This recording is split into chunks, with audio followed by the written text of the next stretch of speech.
Okay, we're live, but you all know the drill. We got to let the stream breathe just for a second.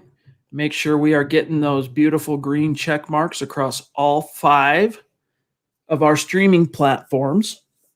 And we're good. Welcome in, everybody, to the Huddle Up podcast, presented as always by Mile High Huddle and powered by Overtime Media. I'm your host, Chad Jensen, and with me, as always, my partner in crime and fellow football priest. You know him, you love him. He is Zack Kelberman. Zack, it seems like someone in the Broncos front office is keeping tabs on your Twitter, because the guy that, and maybe you weren't alone in this, but the guy that you were pounding the table for circa, let's say, early August, Nigel Bradham, is in Denver. All signs point to the Broncos signing the linebacker, the former Saint, Eagle, and Bill. So what was your gut reaction to the news? Well, I understand the Broncos made him an offer prior to, signing Mark Barron and acquiring Austin Calitro. I understand that he wants more money, but if it was negligible, which we don't know, the Broncos should have not wasted any time, just brought him in the building and him alone. Because the two guys, Calitro and Barron, they have yet to make an impact. Whereas Nigel Bradham, wherever he's went in the NFL, Chad, he's a veteran's veteran. Wherever he's went, he's left consistently solid marks. Never been a Hall of Famer, never been an All-Pro, but he's a solid lunch pail, traditional inside linebacker. A guy who can play 3 downs, a guy who can step right in and replace Todd Davis or help replace Todd Davis. I like this move a lot. I believe he signed to the practice squad at first, if I saw a report that was correct, and the Broncos will eventually, in all likelihood, promote him to the 53. Jewell had a great game, okay, but I think that was more of the outlier than it was the rule for him. So I like the Broncos helping out the position. Bradham and A.J. Johnson next to each other with Jewell as the backup, and Barron will eventually come back. Suddenly, the inside linebacker core doesn't seem that bad. Honestly, I think it's asinine to sign Nigel Bradham to the practice squad. I know that they can protect 4 players each and every week, but maybe, I guess it might make some sense if it's very short term. If it's a week, buying him a week to kind of get up to speed, get the scheme kind of under his belt a little bit. But Nigel Bradham's a guy that you just don't want to risk. I don't know. He's just not a guy you want to risk the ups and downs of coming from the practice squad to the active roster. And even if you want to use the what do they call it? The elevations, the game day elevations, you only get 2 of those for free. And then on the third one, of course, if you try and take someone from the game day roster back to the practice squad, they have to pass through waivers first. So if I'm the Broncos, just knowing the quality of player that Bradham is, and I'm just signing him to the active roster. But Zack, I'm sure a lot of that has to do with the dollars and cents. Yeah, we don't know the contract yet. We don't even know if the deal is really officially official yet, but I'm sure it's probably more than the veterans minimum. If he held out for a lucrative offer, he wanted probably a playoff team floating him an offer. That didn't happen. Denver is not that, but they probably stepped it up a couple $1 million, but whatever. It shouldn't prevent Denver from helping out the inside linebacker position. And if he can help stop the run, that's great. If he can help cover a running back or tight end, that's great. This is a real inside linebacker. They're not wasting around with the Stuart Cravens or Mark Barons of the world. This is a move they should have made, 6 weeks ago. Yeah, I mean, he's a guy that, let me pull up some of these stats from the article real quick. And by the way, we are excited for tonight because we're bringing back on Mike Evans, one of the superstars in our community. And, of course, you guys have met him once before, but we couldn't wait to get him back on the show, and the stars aligned. So we're excited to have Mike on. We'll bring him on here in just a couple of more minutes here. But, Zack, a couple of things here on Bradham. Let me look here. Let me pull this back up. So 96 NFL games that he has started. 619 tackles, 8.5 sacks, a few interceptions, a few forced fumbles. Last year, now again, it's Pro Football Focus. It's kind of lost some of its luster. Their grades have anyway, but a lot of times it can provide you some insight. Bradham earned a 74.9 coverage grade from Pro Football Focus last year with the Eagles, which is very good, although he didn't earn anywhere near as high marks as a run defender. He had, let me see here.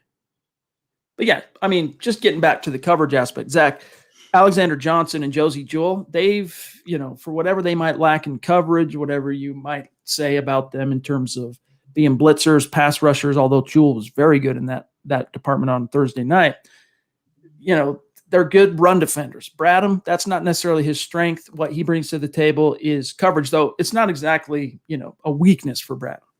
Yeah, I mean, this is a guy, you compare those numbers to Mark Barron's numbers in coverage, chat from Pro Football Focus. Wasn't in the 40s.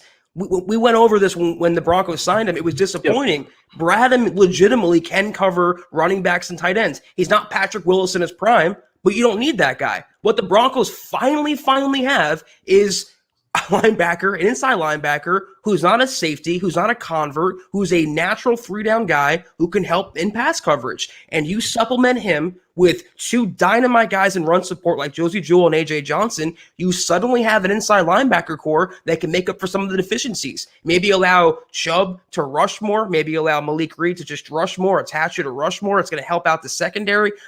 It's not a season-changing move. It's not a game-breaking move. But bringing in Bradham at this stage, like bringing in Dotson at the stage they brought him in, to get a veteran potential starter for next to nothing off the scrap heap, I applaud Elway for that.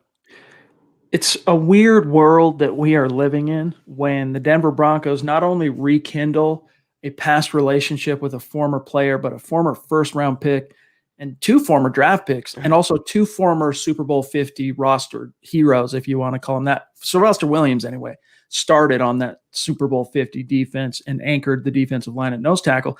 The Broncos are bringing him back on the practice squad along with Darius Kilgo, which is really interesting. In fact, I like both moves. I mean, Sylvester Williams, obviously, he's starting to get a little long in the tooth. He was an old rookie when he was drafted back in 2013 in the first round. But for depth guys that kind of hold the door for 2 to 3 weeks until Draymond Jones and DeMarcus Walker get back, Zach, I think those are 2 solid moves that, if you could make them, you make them. And now they're on the practice squad. And I would be surprised if at least Williams and probably Bradham aren't game day elevations next week against the Patriots. I got to be surprised. I thought Williams was out of the NFL. I had no idea he was still even playing. So to bring him back, it says a lot about the Broncos draft history. It hasn't been great, but Elway's cleaned that up. To get him back on the practice squad, again, cheap help, a former starter. He can help plug the run. Doesn't offer much more than that, but is much cheaper than Snacks Harrison, much cheaper than Marcel Darius, and he has history with the Broncos. So I can't hate on that. That's an amazing donation right there. Shout out to Black Knight 232 who just blew our hair back with this super chat off the top rope. Extremely generous. Zach, there's only less than 10 people that have been that generous. I hate to even say the 200 club because it sounds like I'm, trivializing it. But it's very rare and it just means a lot to us, my friend. And he says here, my team made the semifinals of the playoffs. Let's go, boys. Oh, and hopefully the Broncos win against the Pats. Peace out. I'm going to celebrate with the guys. Have fun tonight. He is a gamer. So this congrats to you, my friend. He does his Twitch streams, and I'm sure this is what he's talking about. Yeah, gaming tournament. Nice. My team is in it. Right on, dude. I've developed a much stronger appreciation for that kind of thing. My son is really into it, and he has a gaming squad as well. I can't remember what it's called now off the top of my head, Under Pressure. But anyway, Black Knight, longtime listener, big-time member of our community. Thank you so much, my friend. Zach, it just blows us away. We got to get Mike on here, but, man, just extremely generous off the top rope. It's amazing. Black Knight, salute to you. Have a great night. Congrats on the win, and thank you so much for your generosity. It's not unnoticed. We love you, buddy. Really means a lot. All right, real quick, before we bring Mike on, just a couple of really quick matters of business, guys. Tonight's live stream pod is brought to you by sportsbetting.com. Broncos country, as you know by now, gambling is legal in the state of Colorado. Here's what makes sportsbetting.com a no-brainer for you. Sharp odds and low juice. You got hassle-free bonuses. That's key. Hassle-free. You're not having to pull anyone's teeth to try and get your bonuses. Plus, you get to roll it over at least once. And 24/7 live customer support. Always a real person in the United States. And then here's the kicker. At sportsbetting.com, you can get a 100% risk-free week of sports betting up to $500. And it's not just one bet, but all of your bets. So you can play for a week, and if your losses exceed your winnings at the end of the week, sportsbetting.com is going to cover 100% of the difference, up to $500 with a one-time rollover. So head on over to sportsbetting.com/milehighhuddle. That's sportsbetting.com/milehighhuddle. We'll put the link in the chat stream. Capitalize on that risk-free week of sports betting up to $500. And if you're not sure how it all works, guys, make sure you're reading Carl Dumler's weekly article breaking down all of the juice and the odds and everything, at least as it pertains to the Denver Broncos. That's one way to kind of get wise to how it all works. But head over to sportsbetting.com/Mile High Huddle. And then since we have Mike waiting here, Zach, I'm just going to go through this really, really, really fast. Follow the podcast on Twitter at HuddleUpPod, at Mile High Huddle, also on Twitter. Check out the merch store, gang. If you're in a position to get your swag on, huddleuppod.com, get a MHH trucker hat, get a football pre-sat, little something for everybody, face mask, mug, hoodie. It's starting to cool down. Get yourself one of those hoodies. And then if you're not in a position, guys, we appreciate each and every one of you can do all three of these things. If you think Zach and I are doing a good job for you on a daily basis, please subscribe, please like this video. But above all else, share it out there. Help us continue to grow, and we are growing exponentially, and reach new like-minded Broncos fans just like you. And then last thing, shout out to all of our Facebook supporters. Man, we had a massive uptick and surge in new supporters last week. I think everyone just kind of riding that high of the Broncos' first victory. So shout out to our Facebook supporters. We love each and every one of you. All right, the time has come. Let's bring him on the show. Everyone knows Mike Evans. Here he is in the flesh. Mike, how you doing, my brother? Outstanding. Great to be here. Yeah, man. We have been ever since our first episode when we had you on in, I don't know, July, maybe it was August, no, maybe June, I don't know. During the summer, we had you on the show. We just had so much fun talking with you. We wanted to bring you on to get your take on some of these key issues. And as you kind of heard us talking about at the top of the show, obviously the Broncos bringing in Nigel Bradham, Sylvester Williams, and Darius Kilgo, but they're signing them to the practice squad. What do you think is the reason why, at least Bradham anyway, is getting signed to the practice squad, not the 53-man roster? Yeah, I'm a little surprised by that because we need him now. You know, I think we're going to continue to get attacked. Our linebackers going to get attacked by tight ends, by fast running backs. That's not going to go away. So I'm a little surprised about it. I don't know how it has to deal with the cap or money. I'm not sure. There's something going on that we're not seeing because it's not obvious to me. Because as I watched the Jets and also I watched the Patriots, they attacked our linebackers with tight ends and running backs. That's not going to go away. So we got to put a stop to it. At least this time, Zach and Mike, the Broncos were a lot better prepared to handle the tight ends and the running backs when the Jets tried to use them. And, you know, there's a big difference. We talked about this in the gut reaction. There's a big difference between what the Jets bring to the table, tight ends and running backs, and what Bucks, for example, brought to the table. That's a big difference. But, Zach, I know you have a question. Let me just fire this one last one to Mike. Sure. What was your take on Brett Rippon? What were your takeaways from his debut, his first NFL start, bringing home the dub? Yeah, so I know Vic said he had his ups and downs. I would say it was admirable. You know, on the positive, short week, not a lot of reps in camp, minimal reps in camp, not knowing the receivers, you know, playing on a Thursday night with the entire planet watching under that pressure. I'd say it's admirable. Conversely, in this league, you can't throw 3 picks and expect to win. So if we play anyone except the Jets and throw 3 picks against the Chargers or the Kansas City or even the Patriots, we'll struggle. So I'm reasonably optimistic, but he reminds me of Trevor Siemian in that he's smart. He can read defenses. He gets the ball out of his hands. But, you know, athletically, he's a C+B athlete. And I think against great teams, he'll struggle. Mike, I kind of wanted to pick your brain, you know, not really talking about the whole season because so much can still change and it will change, but what's your thoughts on the next game against the Patriots? Let's assume Cam Newton does play because I think Belichick will find a way to sneak him through the CV protocol. What is your outlook for this game? What do you see happening? Yeah, I'd rather force him to throw. You know, I've never believed in Cam Newton's arm, never. You know, I know he's an NFL quarterback and things of that nature, but I would try to make things complex for him and get him frustrated first quarter. Because, you know, I watched him play here a couple years ago. I think it was 2015, 2016. And if you hit him enough and you frustrate him enough, his will breaks. Yep. So if I'm Vic, I'm going to put him under pressure every single play, the first couple series, and say, we're here. We're not going anywhere. And force him to start getting mad at his offensive line and get mad at his wide receivers. And I think we can break his will as long as we keep him under pressure. Love that brings up a good point is, you know, obviously the Broncos pass rush was finally able to get home consistently against the Jets. And of course, Mekhi Becton, their first round left tackle, was banged up and missed most of that, ended up leaving the game. But Bradley Chubb went off for 2.5 sacks. You had Josie Jewell notch 10 tackles and 2 sacks, which is only the second time that's been done since 1994.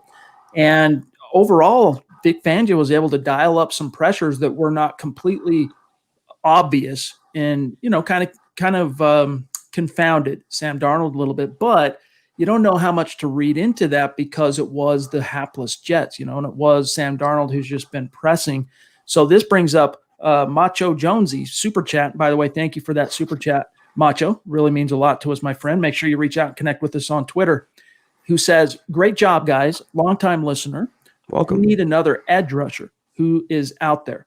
And guys, and again, thank you, Macho. The reason I wanted to bring this up is, it's nice to be able to throw a few numbers at guys in terms of, send 5-6 rushers at times. You can't live by it because the teams with good quarterbacks will make you pay for that. And Sam Darnold, even though I think he's a very talented young quarterback that still has a lot of potential, he just doesn't quite have the presence of mind and the wherewithal to constantly exploit those situations. And more often than not, as we saw on Thursday night, it ended up doing exactly what Vic Fangio wanted it to do and caused him to break down and, get the sack. But in terms of who's out there, Zach, as far as I know, now you're a lot better at staying on top of the NFL newswire than I am. As far as I know, Terrell Suggs is still out there. As far as I know, Clay Matthews is still out there. Yep. Those are the two that I still hold out hope for. And then, Zach, I want to serve this to you, and then we'll get Mike's take on this. Who would you like to see the Denver Broncos bring in from an edge perspective? Even though I don't think it's going to happen, but there's still a couple guys out there.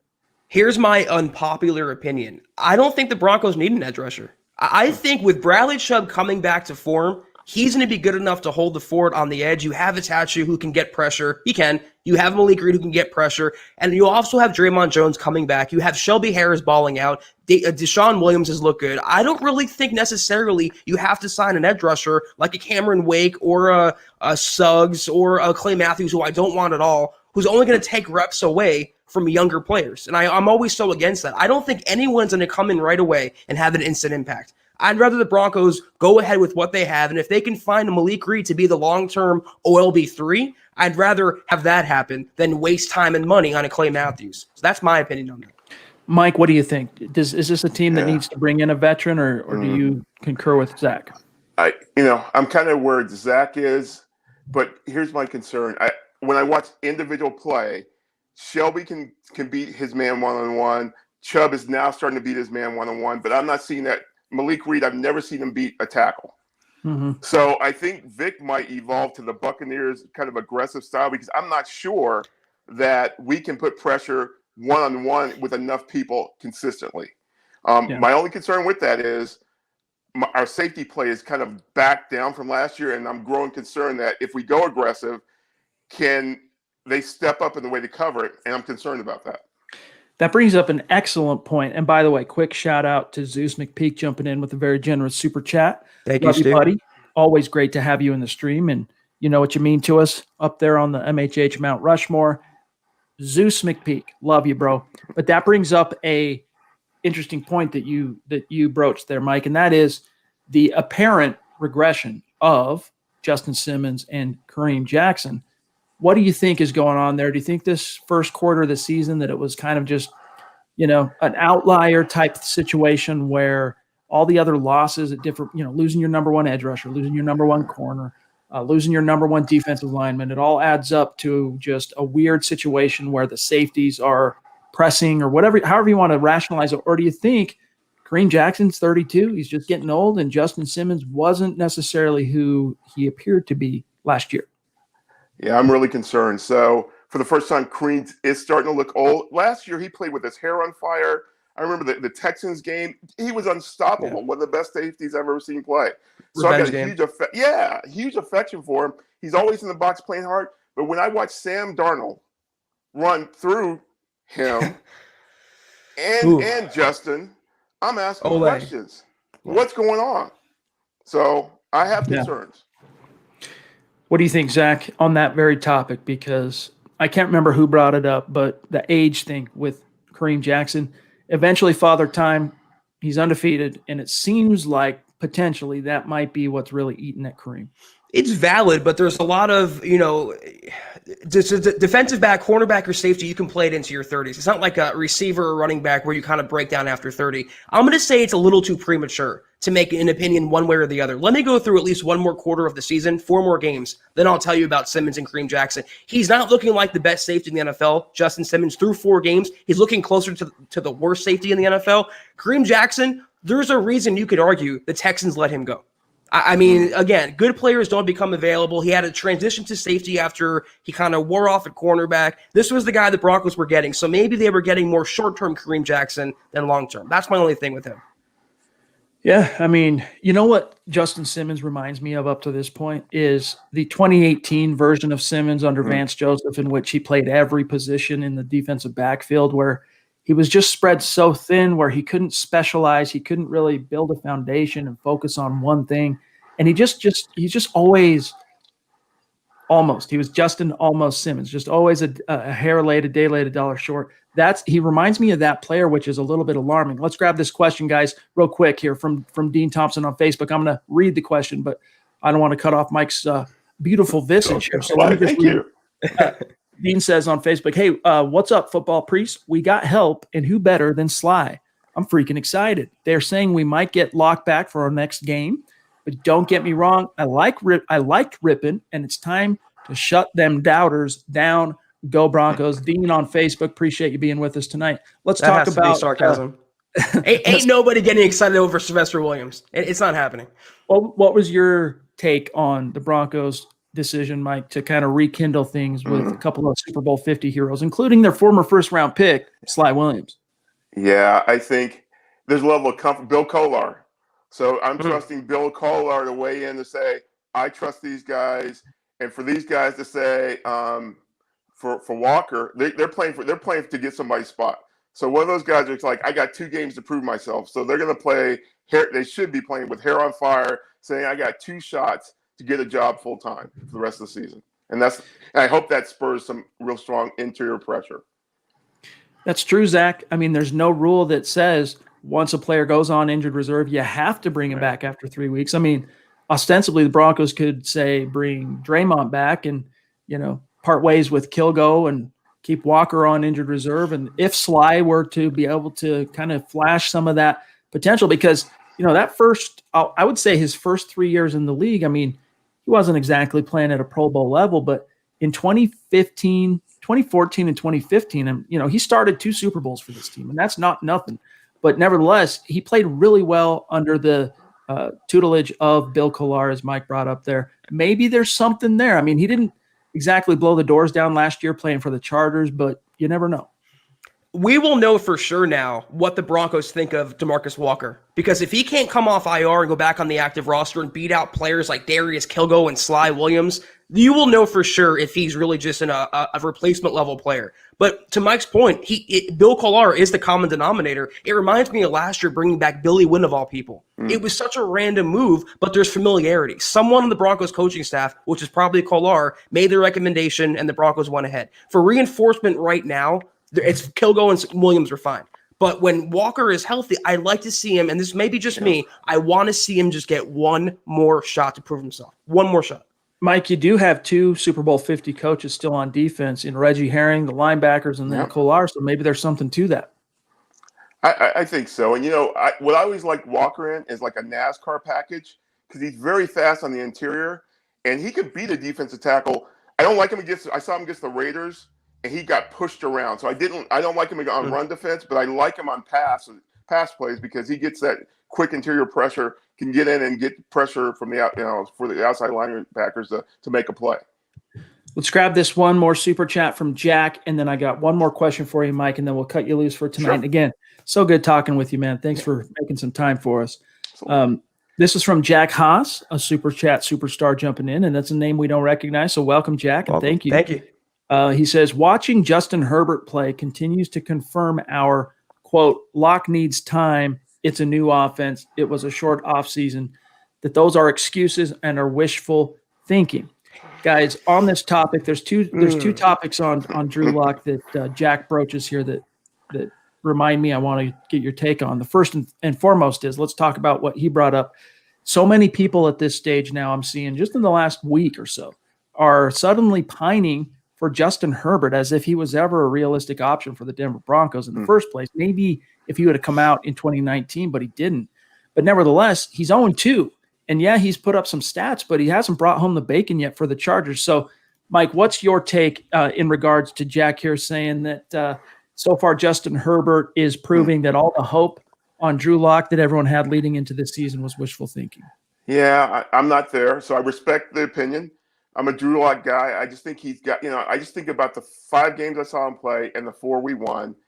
He saw the field. He got the ball out of his hands. He's got a strong arm. He's smart. He's athletic. He just has to learn to get rid of the ball when he's got pressure. If it's not, the play's not there, get rid of the ball. You're not going to win every play in the NFL. And until he learns that, I worry about his frame being able to take the pounding. That's why I want him to get rid of the ball. But I think the type of athlete he is in his head, I think he's the right guy for us. But we'll know at the end of the season. What do you think, Zach? Well, first of all, I don't think you need excuses to compare a player like Justin Herbert to a player like Drew Lock. If you put Justin Herbert on the Broncos right now, nothing changed because the difference in the Chargers and the Broncos is coaching. And I wanted to make this point after the Chargers and Herbert nearly upset the Chiefs when Herbert coming in on short notice, no prep with Tyrod Taylor's injection, he almost beat the Chiefs. And that's due to coaching. I don't think that would have happened with the Broncos. So it's not an exclusive argument here. Herbert can look good in San Diego. Shane Steichen, I don't know how to pronounce his last name, the coordinator for the Chargers, really good coach. Really good coach. I would take him over Pat Shurmur right this second. That is always going to be the difference. But Drew Lock, I am 1,000,000,000% with Mike. He is the guy for the Broncos. And only seeing a handful of games for him this season before he got hurt, not on his own volition, through no fault of his own, he's not playing right now. It's too premature to start lumping players together or wishing the Broncos had Justin Herbert when this offseason, no one wanted him. We were all on the Drew Lock bandwagon for a reason. He is the right guy. Give him time. One way or the other, though, like Mike said, we will know the answer by the end of this year. I can't quite get on that same bandwagon with you on Shurmur. I just think there hasn't been enough time yet with him and Lock together playing actual games to make a determination on whether you throw that baby out with the bathwater. But, Mike, one more question for you, and then we'll cut you loose. On the Drew Lock topic, we learned – so Thursday night, Broncos beat the Jets. Brett Rippon gets the W. We learned from Vic Fangio the very next day when the Broncos were back at Del Valle that he gives Drew Lock a 50-50 chance to play versus the Pats, which is, of course – from the time the Jets game ended until the time they're on the field against the Patriots, that's a 10-day gap. So it's a lot of time. If he starts throwing on Tuesday and doesn't feel any pain, doesn't feel any soreness when he wakes up Wednesday, do you roll him out there on Sunday against the Patriots, or would you say better safe than sorry? Brett Rippon bought you a little additional grace period with Lock. Yeah, that's a great question. I would be guided by the doctors, and I would have to watch him throw on Friday to say, Drew, and I will, because at the end of the day, are we willing to toss the season away? We truly toss the season away if he gets re-injured. I'm not prepared to throw the season away because I think we can still fight through it, and the risk is too high for me. So I would be cautious. I have to feel really comfortable that he could take a hit, and if he could, I'd play him. Yeah, Zach, what do you think though? I don't think you throw Drew Lock back against the Patriots on the road. Coming off a throwing shoulder injury, I just don't think you do it. Rippon got the win. The Patriots might be without Cam Newton. You can beat the Patriots, a Camless Patriots, with Brett Rippon a quarterback if you play to the level like you played against the Jets. Maybe a little bit better, but you can win with them. I don't think Lock is coming back for this game. It would have to take extraordinary circumstances, and everything we've seen from Vic Fangio based on Philip Lindsay, I think he plays the safer than sorry approach most of the time. I do too. In this case, I think it's one more week for Lock. You you bring him back against Miami in week 6. And KR, real quick, jumping in, the queen of MHH, jumping in to say with a very generous super chat. Thank you, Christy. Hope you all are doing good. Great to see Mike on and hear all of his hot takes. Hashtag just after. Thank you. Thanks for everything, guys. MHH, love you. Appreciate you, Christy. And Mike, what better way to send you off? Also, Pobby jumping in with a generous super. Thank you, Pobby. Thank you. You're doing well. And she says, great to see you, Mike. Go Broncos. John, do we have any other direct messages from the superstars for Mike? If not, we'll cut him loose. But Man, Mike, always so refreshing to hear your takes. And sometimes you. I'll be honest with you, I think it kind of helps bring Zach and I wouldn't say down to earth, but it kind of helps focus us in, because your analysis is just it's just bottom line. It's just black and white. It just is what it is, and it's hard to refute, and it makes me go, all right, yeah, I agree with that. So, Mike, thanks for coming in. And Thank you. I know it's short notice too, by the way, Mike. So thanks for making some time for us, brother. Anytime. Wait, Mike. We need your Lauren Landau story real quick. Oh yeah. Real quick. You got to tell Broncos country that you have firsthand experience with Lauren Landau. Yeah, in the early 2000s, I was a corporate weenie working at a Colorado Athletic Club. I needed a trainer, and I happened to get matched with Lauren. So Lauren was a trainer for 18 months or so. So what I can say about Lauren, and this is early in his career before velocity and everything like that, he's honest, he's hardworking, he cares about people, and he's smart. Now, I'm sure he's staying up at night, thinking about all these things going on. So I can't attest to what's occurring now. All I can attest to is the quality of person he was when I worked with him. He was an honorable guy. And what's interesting about that, Mike, is as we've talked about on the show so many times, Zach and I have been critical, or maybe in the most generous terms, we've been skeptical of Lauren Landau, just in light of all the injuries the last couple of years. But he has such a bulletproof reputation among Broncos players who work with him personally before he became the strength coach in Denver. Yeah, and he's a person of his word. So, I get the criticism. He's in the big leagues, and that's going to come with the territory. I'm sure he gets it, and he's got to get better. But all I can attest to, he was a great guy when I worked with him. All right, interesting.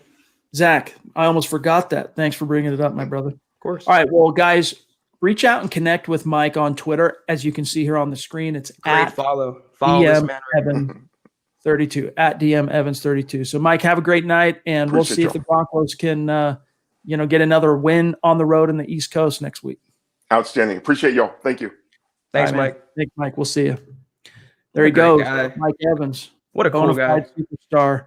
We love him. We respect him, and really, sometimes we get these. I wouldn't say hot takes, but sometimes we get a little, I don't know, up in arms with our analysis and our opinions on the Broncos. one thing about Mike, I'm just speaking. We do what we do for a reason. We got our hot takes and we bring the analysis hot and heavy sometimes. And Mike, though, he's just even killed. He just tells it like it is, and I just love hearing his Broncos takes, which is why I wanted to get him back on the show. Yeah, Mike's football knowledge is, on 1,000. And what I like about Mike, he's not an idealist. He's a realist for the most part. And I resonate with that. He keeps it real. I think him and I think alike, so I'm a little biased there. But just what a great football IQ. What a great Broncos fan. Love having Mike on the show. Levi jumping in. Geez, the generosity from the Superstars tonight has just been phenomenal. Levi. Very moving for us. Thank you, Levi, for that generosity, my friend. He says, I got the shirt today. Thanks, fellas. I hope everyone's having a fantastic day. Levi, take that selfie and either DM it to myself or Zach, or send it to us in an email, milehighhuddle@gmail.com. We'd love to shout it out there and put it on MHH Instagram and MHH social. So glad to hear you got that T-shirt, and send us a selfie when you get some time, my dog. And remember, Zach, Levi, let him hate. Let him hate, buddy. All right. I wanted to bring this back up again. The topic from Jack about, I'm seeing it on social media like crazy from a lot of Broncos fans who are suddenly like having this grass is greener mentality, this football envy for Justin Herbert, which I don't understand. And Jack, again, of course, had that super chat. I just don't understand that, because Herbert has been solid, but he hasn't blown me away. He hasn't had a Drew Lock moment yet, in my opinion. Right. Like, they got up on the Chiefs. Maybe you could say that was his Drew Lock moment, but they lost. Like, he hasn't had that defining, even Drew Lock's debut against the Chargers last year in week 13, got the win. The next week goes on the road, beats the eventual AFC South champion Texans, blows them out. Justin Herbert hasn't had that moment yet, and yet fans are pining for him. He's 0-2 as a starting quarterback in the league, and he's a first-round pick. You hit on one of the reasons why there's so much envy. He was a first-round pick, and you see a shiny first-round pick, and you have a lowly second-round pick. You're always going to want to reach for what's above you. He's also playing in the same division right now, Chad. So it looks like the Patrick Mahomes fever. We all want Mahomes, and he plays the Broncos twice a year. So any new quarterback that's coming in the division and looks slightly good, Broncos fans are going to want. It's just being a football fan. And also, Locke's injured. Like I mentioned, if Locke wasn't hurt, we were all on the Drew Lock bandwagon. We all said, we don't need Justin Herbert. He's nothing compared to Locke. If Locke wasn't injured, we wouldn't be getting these comments right now. So it's all recency. That's the entire what it boils down to. It's all recency bias, I would call it. The second Drew Lock comes back, I think Broncos fans, the ones who are having their doubts and have already seemingly moved on emotionally, I think they're going to be singing a different tune because, as I wrote about today, you had that tweet, Zach, 538.com gives the Broncos a 14% chance at making the playoffs, of course, sitting here at 1-3, and predicts that they finish 6-10. And as I was reporting that, passing it on to the readers of milehighhuddle.com, I found myself, of course, being the optimist that I am, saying, look, we all know it's unlikely. When you start 0-3, the odds are stacked against you. But what are some of the reasons, if the Broncos could defy those odds, what are some of the reasons why they could? And one of them for me is the return of Drew Lock. Now, if it ends up being week 6, you get Drew Lock back at home, right? I'm pretty sure. Or is that on the road? Now I'm not sure. But either way, you get him back against Miami. And I think there's no guarantee history repeats in the same exact way. But, Zach, last year when Drew Lock came off injured reserve, he gave this team a massive lift, that swagger, that spark. And they sustained it. It wasn't short-lived, like Brandon Allen, for example. He gave the team a lift, lasted all of 6 quarters until they got 20 points up on the Vikings. And then all of a sudden it just evaporated in the wind and completely was blown and dispersed into the atmosphere in those prevailing winds at Buffalo. But nevertheless, Drew Lock, I think when he comes back, even if it doesn't result in big resounding wins, I think you're going to see the big, huge difference between a quarterback of his caliber, his gifts, both his tangible gifts and intangible gifts. And for example, what you saw from Brett Rippon or what you'll see from Brett Rippon, because Zach, Thursday night, Rippon was solid. He showed that big football brain and how far that'll get you. But as Mike said, those 3 interceptions, there's maybe 2 or 3 teams in the league you can throw 3 picks against and live to win that game. Sure. The New England Patriots are not one of those teams. Bill Belichick will make you pay. Even if it's not Cam Newton under center, he'll get points. He'll make you pay. And by the way, Mr. Boggins jumping in. Appreciate you, my friend. Thank you. Can't wait for Locke versus Herbert. And that time's going to come later this season because both of the Broncos games against the Chargers this year are going to be from the point Locke is going to return on. And you can argue that it definitely one of those picks that Rippon threw wouldn't have happened with Locke because that was an arm strength issue. And the entire point here is that Locke, why he gives the Broncos such a lift, is because he can do things that no other quarterback on the roster can do, tangibly and intangibly. He's that not a franchise quarterback. I know there's a lot of pushback against that, but he's right there. He has all the makings and the ingredients of a franchise quarterback. And I expect the Broncos to have a lift upon his return. Dolphins proved today they barely lost to the Seahawks. They're not going to be an easy out, but Locke can beat them. This team playing to potential, even with injuries, can beat teams with Locke as the quarterback. So don't give up hope yet. Let's grab Andy here on Facebook. Been waiting patiently to say, we had Chris Harris last year. He took a lot of pressure off the other guys, correct? We are seeing the results now. Zach, I know that obviously Chris Harris's just whole shtick wore on you, and you were over it by the time the 2019 campaign ended. But I think anytime you lose a player of Harris's experience and wherewithal, you're going to feel it. But you're going to feel it even more, Zach, when your number 1 corner, A.J. Bouye, misses 3.5 games. And unfortunately, Zach, I was on the other end of that. I was thinking, probably better odds for A.J. to return in week 5 against the Patriots than Locke. Fangio flipped that. He gave Locke better odds than A.J. So, A.J. probably returns week 6 as well. But once you get him back, I think this is a secondary that's going to be in a much more fortuitous position. But in the meantime, please, whatever you do, Vic, get and keep Devontae Bosby on the frickin' field. It wasn't just Harris's shtick that I was sick of. He was not a good football player last year. Let's call it like it is. He was bad last year. And the Broncos had a good replacement in Bryce Callahan, who, when playing up to potential and healthy, I think is just as good as a slot cornerback. And you saw the big difference in the Broncos secondary against the Jets. Once they brought Bosby in the game and let him work the outside, they moved Callahan to the slot, where he works the best. That's his wheelhouse. And you saw the Broncos were much better when he was in the slot. So I don't miss Chris Harris Jr. sagging play. I don't miss him blaming everyone around him for his lapses. I don't miss his locker room issues, Chad. Bryce Callahan, I think, is just as good. He's cheaper, and he has more upside in this defense. So I'm not crying or shedding any tears over Harris's absence. Yeah. And by the way, he's hurt, right? Harris is not on the field right now for the Chargers. So no one is for them. Let's grab Pranked Films. And by the way, Pranked Films, appreciate your super chat. Remind me in the chat stream what your Twitter account is, because I tried to tag you on a previous day or two ago, and I couldn't recall what your Twitter account is. So remind me of that in the chat stream here. Thank you for the super chat. It's good to see you. Why do you think the Broncos released Justin Hollins? From the look of it, it looks like Hollins has been taking off on the Rams. What do you think, Zach? I'll pull up his stats up to this point.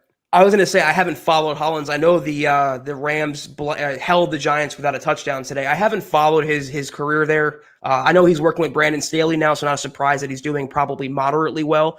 Doesn't seem like Fangio liked him all that much. I mean, he's a 5th-round pick. You play him at 2 spots, then you release him at final cuts the next year. He's just one of those guys who I guess never really jibed with Fangio. I don't really know why I don't know why the Broncos cut him. I wouldn't have cut him.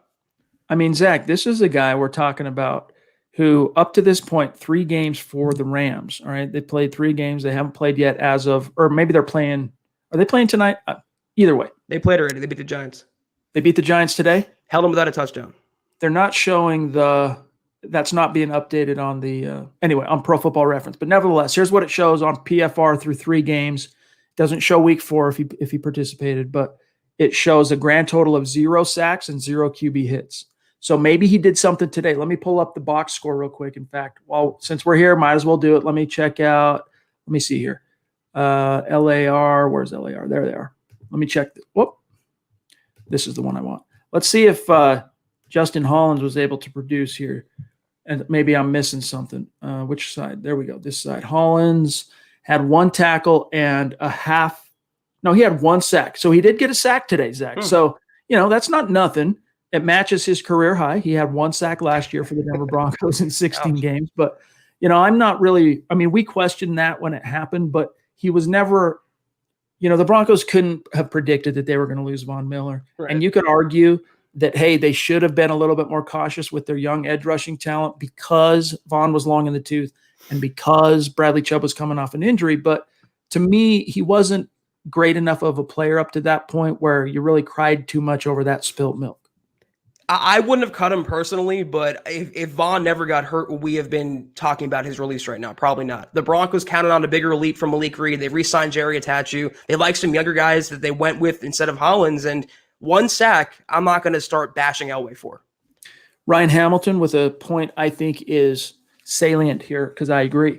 He says, I thought Shermer did a lot better against the Jets. He definitely needs time. Who knows the kind of issues he's running into with the personnel and the lack of an offseason.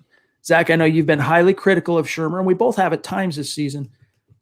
I thought he did take a massive step forward in week 4, just showed a lot more, wherewithal and discernment in key moments. But I think that was helped by stability. And even though this was the 3rd quarterback to start in the matter of 4 weeks, I mean, that's unheard of for the Denver Broncos to start a season. Rippon brought stability because he was consistent. It was something Shermer could kind of rely on and lean on. And you could tell that brought him some confidence. I mean, as a play caller, and it came out in the wash, if Brett Rippon doesn't throw those 2 second-half interceptions, you might have seen a real blowout here from the Denver Broncos. I think Shermer, when he gets his quarterback back in the saddle, give him a 3 to 4 week window, then make it a more long overarching conclusion or reach a more long conclusion when it comes to Pat Shermer. But do you subscribe to the notion that Ryan hits on here that he did show some progress in week 4? How do I say this without coming off like a Shermer hater, which I'm not? It's a little concerning that, Chad, he would have to take a step forward through only 3 weeks. Even with all the injuries, even with new personnel and a young quarterback, I mean, to show wherewithal, we're commending him for showing wherewithal. This is a longtime coordinator and former head coach for 2 teams, and we're praising him for wherewithal. He did look better, but what are you comparing it against? 4th and 1 tight end shovels, 3rd and 4th and 2 run plays or pass plays out of shotgun. What are we comparing that to? I got around to the hire. I still think Scangarello firing a little too premature. I like what he brought to the table in quarterback development, but until Locke gets back on the field to be developed, it's like an incomplete grade for Pat Shurmur. He looked better. The play calling was a little more consistent. I had some gripes.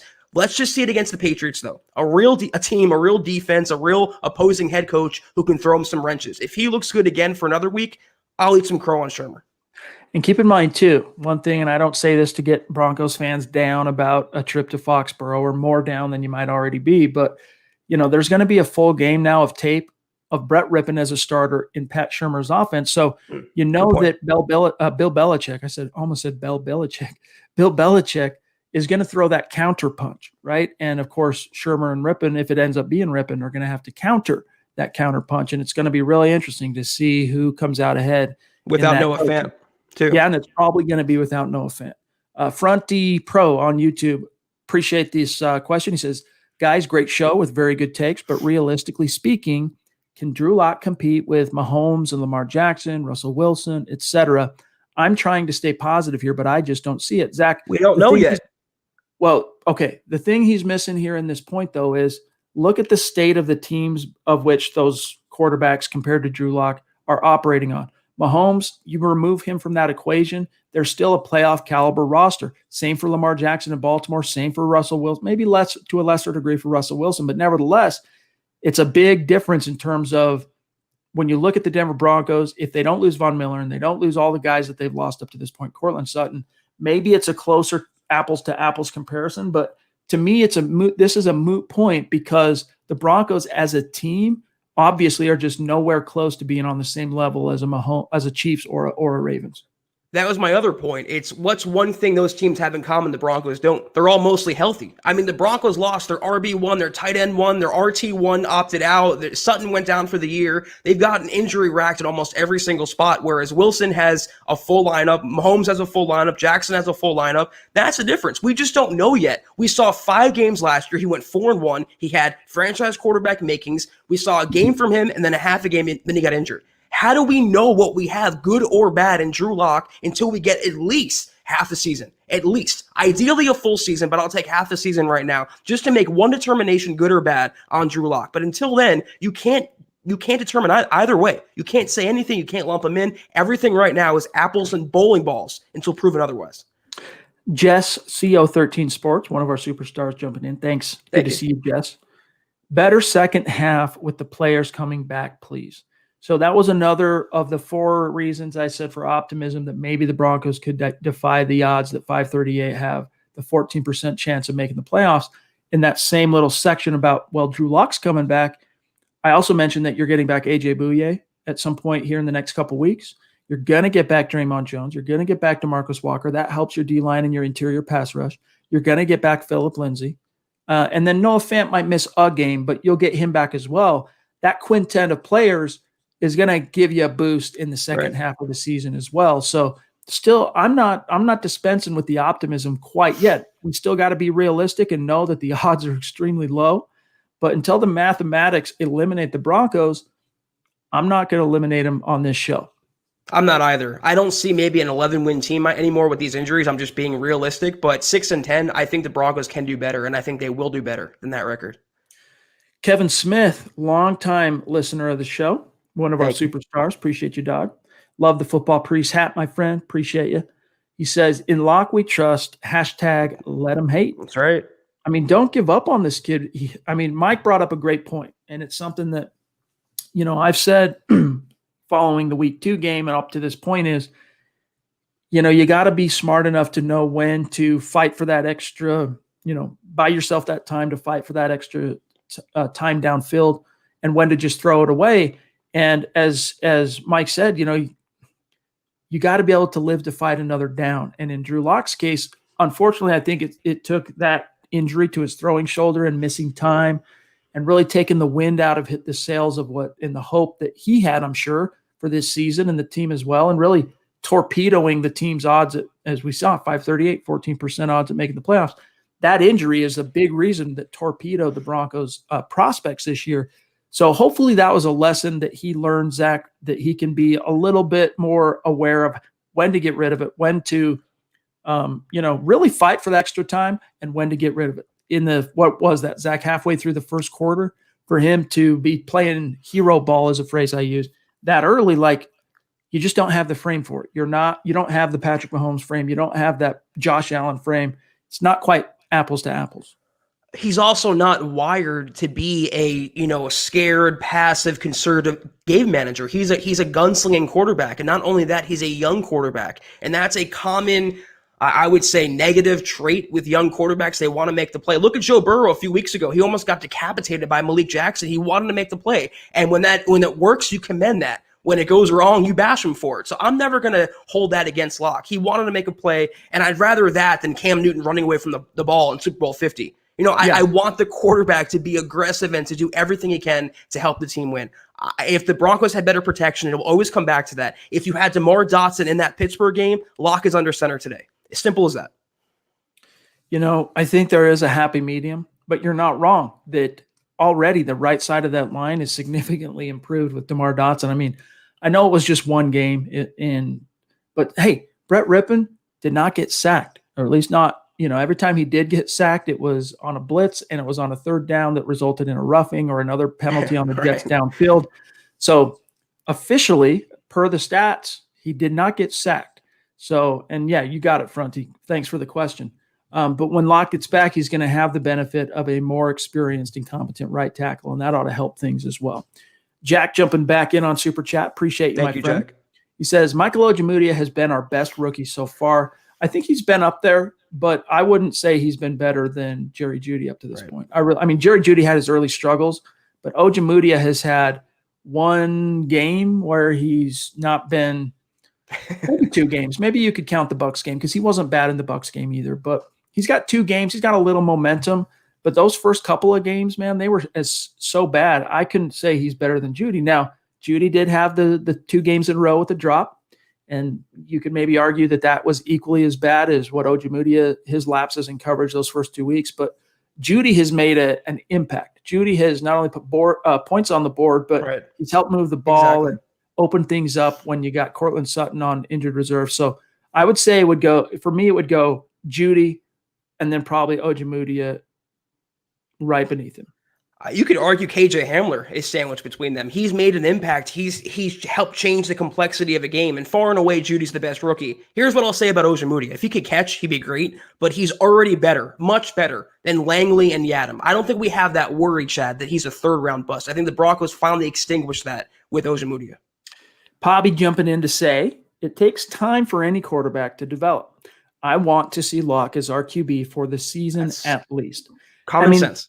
Yeah, like we've been telling you guys, it's not like Drew Lock got hit by a bus, He's coming back, and he's going to be back sooner than you think. He might be back week 5. I'm inclined to agree with Zach that when it comes to Vic Fangio, more often than not, with injured players, he errs on the side of caution. But here's the caveat. If the player can practice in full all 3 days of that practice week, then he'll play him. But if they don't get in full practice for that game, and they're coming off injury, he's just going to wait till they can get a full week of practice in before he brings them back. So that being said, Zach, he might come back next week if on Tuesday, Wednesday, and Thursday, he's able to practice in full. I'm not ruling it out. I think Fangio's 50-50 comment was gamesmanship. I think he wants to keep Belichick, of all people, on his toes. Mike made a comment like he didn't want to throw the season away by risking Locke's health. You don't want to throw Locke's career away either. Let's say he comes back and gets hit on that shoulder again and tears his labrum or breaks his collarbone or tears his rotator cuff. That's a career-threatening injury. What he has right now is not career-threatening. I'd rather give him one more week to get healthy, have him out there against the Dolphins, much better matchup, comfortability, confidence factor, ready to go. Carlos jumping in. Really appreciate the super chat, my friend. Zach, this is a superstar newer to being a superstar. I think it's 2 Huddle Up podcasts in a row, though. So, Carlos, thank you, Carlos. Tip to you, my friend. Thank you very much. He says, Carnalitos, Alberto to get a chance in red zone packages? Look, with Noah Fant out this time, Zach, I would be surprised if they don't suit up Albert Okwuegbunam, because you're going to need something to give you a little juice in the red zone. I do think that Jake Butt stands to be the biggest beneficiary of Noah Fant missing a game, if he does indeed end up missing a game. Nick Van Nett has just been atrocious as a blocker, as a receiver. I mean, to me, he's not even worth keeping on the roster. I think Jake Butt ends up being the receiving beneficiary of Fant missing, but you got to. I think this is a good opportunity. Look, he's not going to be a blocker. So if you're in the red zone and it's third down, let's just say, and the defense knows odds are this is going to be a throw, as an offense, just take Alberto and put him on the field. You're not trying to play any chess here. Everyone knows it's a throw, man on man. Let's see if he can match up and use that big body to box out some dudes. I mean, he can do something in the seams. And the number one play that he really hung his hat on in college, especially when Drew Lock was the quarterback, Zach, was the corner routes in the red zone. He just runs those really well, and his athleticism and size, that combination allows him with his speed to get the job done. So what's your take, though? Do you think Carlos is going to get his wish and Alberto suits up this time around? Well, I think Jake Butt will be the biggest beneficiary, but Nick Van Nett will probably be listed as a starter, which is terrifying. He offers absolutely nothing. He actually makes the Broncos worse by being on the field. I think Alberto will suit up. He'll be active. They have to play him right now, but he won't start. He's a lot further away than many fans either realize or want to accept. He's a very raw player who was drafted for next year and beyond. He can run really fast. He can help in the red zone. And I agree, throw him out there. What's the worst that can happen? He catches a touchdown. I mean, worst things can happen by having him on the field as opposed to Vanette. He's not going to start, though. So anyone thinking he's going to go out there and play 80% of snaps, it's not going to happen. Yeah, no, completely unrealistic. Dylan W. jumping in on Super Chat. Thank you, Dylan. Thank you, Dylan. He says, I'll listen after the fact, but I like our chances versus New England. Zach, Denver's chances significantly improved with the news that Cam Newton has the bug that shall go unnamed. How are you viewing? Let's talk a little bit about it. We got a whole week of podcasting to go to talk about this. Okay, good to know. Dylan, John, if it's possible to write that down or put it in the private chat so I don't forget it, I'll find him after the show. But we're going to have a whole week worth of time to talk about the New England game, but let's at least scratch the surface here. How are you feeling about week 5 at a Patriots squad that it looks like it's going to be without Cam Newton? Even so, without Cam Newton, it's still Bill Belichick. And say what you want about him, but he is one of the best preparedness coaches in the NFL, one of the best game plan-oriented coaches in the NFL, and he's going to give the Broncos all he has. And even with Brian Hoyer at quarterback, it's still going to be a worthwhile competition. It's still going to be a hard opponent to beat on the road in fanless Gillette Stadium. I'm a lot less scared of the Patriots with Hoyer than I am Cam Newton, but the same principle, like Mike said before, applies. You have to stop the running game. They have like a 5-headed rushing attack. They have some receivers like Edelman and Keneal Harry. If you just hold the offense and limit them, I think the defense can be exploited. And I don't think Locke will play, but Melvin Gordon can run for 100+. Jerry Jeudy can make plays down the field. KJ Hamler can make plays down the field. They have Gilmore, but that defense is still susceptible. I'm not ready to predict a Broncos victory. I want to watch more tape this week, but it's not a team like I'm shaking my boots to face. It's not going to be a blowout. The Broncos can win this game. A lot depends on the quarterback, and a lot depends on which Broncos team shows up. The Broncos that played the Jets or the Broncos from the first couple games. Yeah, because the one thing that I loved about the Broncos in that Jets game, and again, it was the Jets, but they didn't curl up and die because, they had a 2-score lead late in the game and then blew it. And a lot of times it doesn't matter who you are in the NFL. That's enough to take the wind out of the sails for a lot of teams, especially a down on their luck team like the Broncos, but they did not wither. They did not curl up and die, go into a shell. A lot of credit goes to Brett Rippon, who got him in that hole. Let's face it. It was Brett Rippon's fault that they that they ended up losing that lead, but it was also a credit to him that they were able to storm back and retake the lead by virtue of that 31-yard completion to Tim Patrick that set him up for a nice field goal by Brandon McManus, who, by the way, he's making me eat some crow as McManus because I have clowned him for his struggles from 50. Last 2 games, he's been money. And so I'm knocking on wood. I'm, paying my tithing to the football gods out there. I'm sacrificing a goat or two because I don't want to upset that. Whatever chemistry or whatever juice he's got going from 50, it hasn't always worked well for him in the last 3 years. So I don't want to upset that apple cart.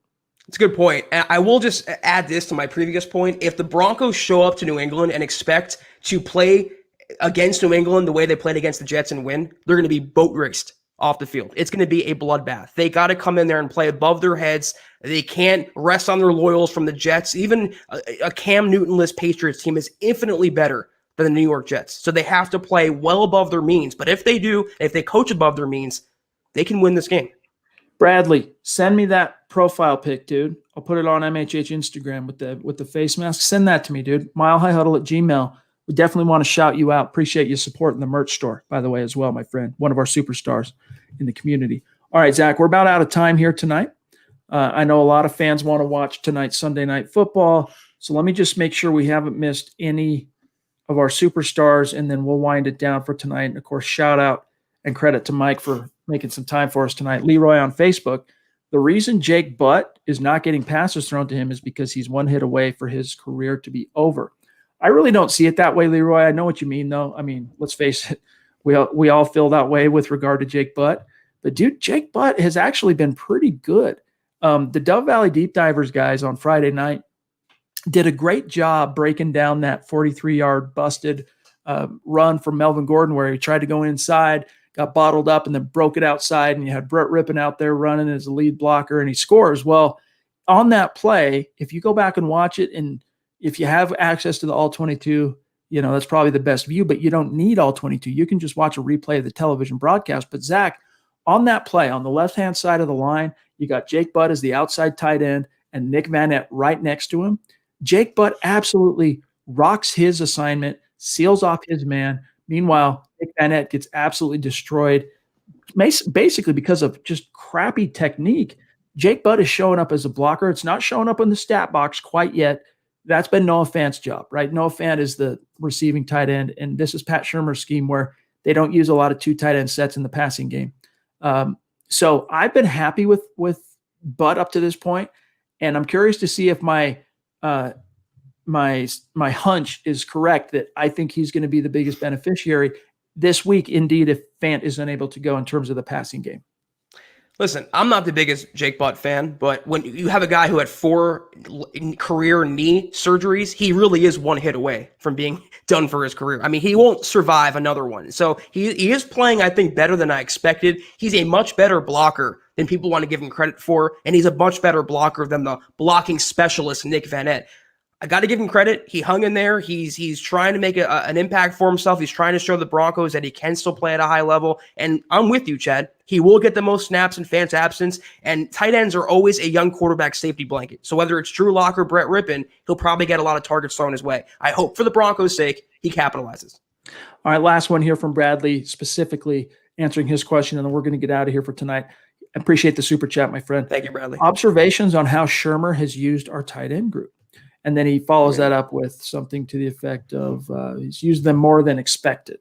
I'll be honest with you. He has used more multiple tight end sets than I expected him to. But in most cases, that's only been heavy tight ends when they're going to run the ball. So he's kind of telegraphed in those scenarios that he's going to throw. However, there have been situations where you got multiple tight ends running routes in a passing concept. So I would say up to this point, I have no beef really with the way Shurmur's used the tight ends in the passing game. My one criticism is he's been a little too obvious in terms of when he does roll 2 tight ends out there, Zach, more often than not, obviously that's been a run. I have one criticism. He ignored Noah Fant for a game and a half, and you can't ignore your best offensive player. And the squeaky wheel gets the grease, and the Broncos force-fed Noah Fant targets in the last couple games.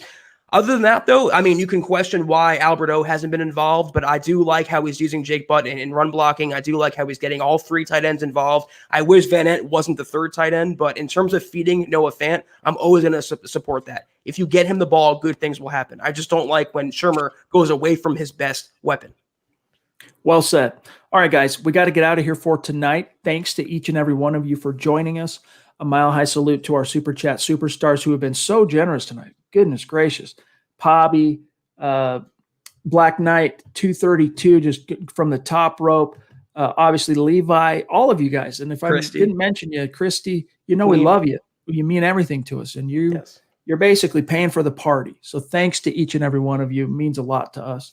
And also to our Facebook supporters. Again, Zach, I was looking at the numbers yesterday and was stunned to see how many new supporters joined the fold between Thursday and today. And it's just really exciting. Thanks to our Facebook supporters as well. But guys, make sure you're following the podcast on Twitter at Huddle Up Pod. And then while you're at it, also make sure you're following at Mile High Huddle. Guys, we're only a few subs away from crossing 8,000 on YouTube. So if you're one of our great Facebook viewers and part of our Facebook community here at MHH, real quick, open up YouTube and make sure you're subscribed to Mile High Huddle on YouTube as well. Cool thing about that is you can click notifications, the notification bell, and just get buzzed. Your phone buzzes every time we upload a new video, which, it's multiple videos every single day, plus your daily, nightly live stream from 6 to 7 local time. You've got a live stream coming from MHH. 4 of those nights, it's going to be Zach and myself. So take care of that. Also, check out the huddleuppod.com merch store. If you're in a position to get your swag on, get yourself a hat, a face mask, a hoodie. Now's the time. If you're in a position, it means a lot to us. And whatever you do, gang, before you X on out of here, do not do. Right on cue. Just blow us away. Thank you. Christy. Thank you. The Queen establishing her monarchy, if you will. I mean, no uncertain terms here. Thank you, Christy. Thank you. Means so much to us. And as we're about to X on out of here, it just blows us away. Thank you. And by the way, congrats also on your podcast. If you guys haven't checked out the podcast that Christy has going with a few other of our MHH community guys, including this fella right here, Adon, it's called the Mile High Roundtable. So check it out when you get some time. Another podcast to, help you fill in the days between each and every game. They're doing a good job and bringing their passion and their unique slant and view on these Broncos issues just as well. All right, guys, we got to get out of here. Zach, dude, have a great start to your week, my brother. Chad, for once, a Sunday without a Broncos loss. What a great day this was. What a relaxing, pleasurable day this was. Amen, dude. Oh, and by the way, Mike, if you're listening, thanks again, my friend, for joining us, the great Mike Evans. We got to we need to create a regular segment to bring on Mike because he just drops knowledge and is so insightful. So love you, Mike. Love all of you guys. Shout out to Buona Beast for rocking the chat stream and keeping everything flowing. I don't know what we'd do without John. So guys, make sure you're following my partner here on Twitter as well, Zack Kelberman at Kelberman NFL, myself at Chad and Jensen, and then the producer, Buona Beast. On Twitter, though, it's at John K, KAYMHH. All right, guys, we're going to get out of here for tonight. Thanks again to our Super Chat superstars and to Mike Evans for making time for us. For Zack Kelberman, I'm Chad Jensen. We'll see you tomorrow night, same time, 6 p.m. Mountain, 8 p.m. Eastern.